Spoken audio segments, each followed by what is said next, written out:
సక్రమంగా పూర్తి చేసుకొని ఈరోజు ప్రజలు ఆనందంగా ఉండేటట్టు మంచి ఇన్ఫ్రాస్ట్రక్చర్ ఆంధ్రప్రదేశ్కి వచ్చేటట్టు మనం ప్రతి అడుగు వేస్తున్నాం అధ్యక్ష. దాన్ని ఈరోజు ప్రజలందరూ హర్షిస్తున్నారు అధ్యక్ష. ఇంకా చెప్పుకోవాల్సింది ప్యాడీ ప్రొక్యూర్మెంట్. ఖచ్చితంగా రైతులు గత ప్రభుత్వ హయాంలో ఎంత నష్టపోయామో మనకు తెలుసు అధ్యక్ష. ఎందుకంటే ఆర్బీకేలు అన్నారు, వాటి నిర్మాణం అన్నారు, సకాలంలో ఒక్క ఎరువు సప్లై చేయలేదు, సకాలంలో సీడ్స్ సప్లై చేయలేదు, సకాలంలో ప్యాడీ ప్రొక్యూర్మెంట్ చేయలేదు.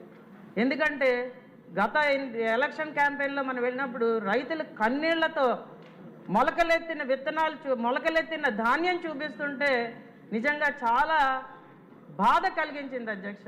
అలాంటి పరిస్థితి లేకుండా నూతన సాంకేతిక నిపుణతని వాడుతూ ఖచ్చితంగా రైతులకి 48 గంటల లోపే, చాలామంది చెప్తున్నారు అధ్యక్ష, మేము ఆర్ఎస్కేలో స్లిప్ తీసుకున్న 3-4 గంటల లోపే మాకు డబ్బులు పడ్డాయని చాలామంది చెప్పడం జరిగింది అధ్యక్ష.